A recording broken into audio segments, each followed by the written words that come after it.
Hello, this is Francis from McCaffrey Crafts, and today a little bit of a weird video, I suppose, for many guys, but it's quite important to understand the hand. Okay, so this video is just a very basic introduction to beginners, introducing the hand. And you may ask, like, why is this important? And in stick making, in shillelagh making, you need to understand this guy, the hand. Now, there's a number of reasons, and if you can understand how the hand is, it will help you when you're cutting the wood and when you're visualizing how you're going to make the handle. Like, you have to pay attention to the hand. I know this is all basic stuff, but you have to think from the end and work your way backwards. So you have to think of how the stick is going to be. Like, I think yesterday I was showing you this stick here. Let me have a look. Like, here's a stick here where there's a groove here and then it grooves then here. And what you find is, you see how that fits in really nicely and comfortably into the hand. So I kind of want to explain it. You see, like, there's where the first groove is. Sorry, maybe visualize this better. So here's where the first groove is with this part of your hand. And here's where the second groove is, you see, with here. So you see, in your hand kind of curves in here this way. Then here, you've got this kind of like hollow. Here, I'll just write my hand, it makes no difference. Like, just to give you an example. Wait. There, I know I'm not great. So, like, there's a kind of hollow part of your hand. And here, see, it kind of curves this way, Then you have this kind of like area here. And it kind of curves down here. Then you can see the follow, the kind of crease of your hand. Sorry for the crazy drawings, but like, just to kind of give you an idea. So, like, you see here when I'm holding it, you see how that line and that line matches to here, and this one matches to here.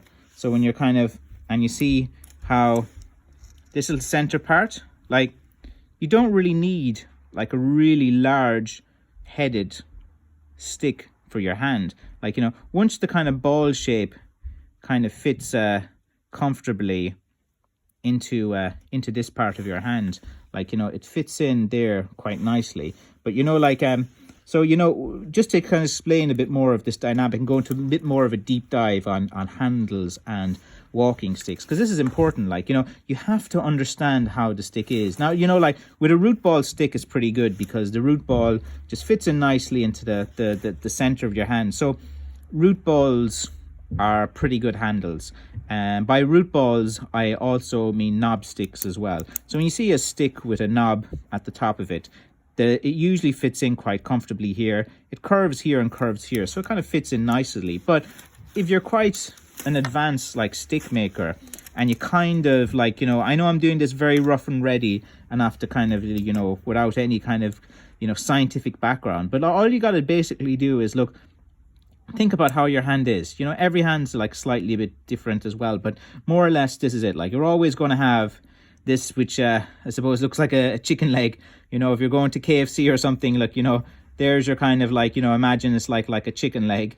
And, here you have like a groove as well. That sometimes, say, if you have like a piece of wood that kind of juts out this way. So sometimes you can have like a, like a right angle type of stick, but you never want it to be like a perfect right angle. Like, sometimes it can slope up a bit or slope down. So, like, sometimes you can get a stick here with a right angle. Maybe in some other video, I'll kind of go through it with different types of handles and how they fit into your hand. But I suppose the main purpose of the video today, and I know this is this really rough and ready scribbling on my hand, but I hope it just kind of opens up your mind to thinking about hands. Okay, you got to think about the hand. Look at your own hand, study it, hold something as well, say, right, is this stick going to be? So, like, you always want, like, the majority of the top of the handle to kind of be resting in here. Like, here's where you're going to be. Like, look, that's, if you look at your hand, like there, that's kind of like the center of your hand. Like, if you're looking straight like down, like here, it's the center of your hand. It's like where you're going to be putting like the most pressure on as well. So, like, but you don't really need like a big huge area as well, and that's going to be the majority of it. But like, if you can find a stick that just, like this one, as I was saying, look, it curves here and here, and it just kind of like, you know, just works well for like a really comfortable grip in the hand. And you know, there you have it. I hope I explained that well enough. It's kind of like, you know, like I can't emphasize how important this is with your cutting the sticks. When you're going out cutting for the wood, kind of think of my creepy looking hand with all kind of ink all over it, and say, oh yeah, I remember that guy talking about the hand, and just introduce the thought of the hand the next time you're out cutting walking sticks. Okay, thank you for watching, and I hope I explained myself well enough today. If I didn't, sure, just add in the comments below. All right, thanks.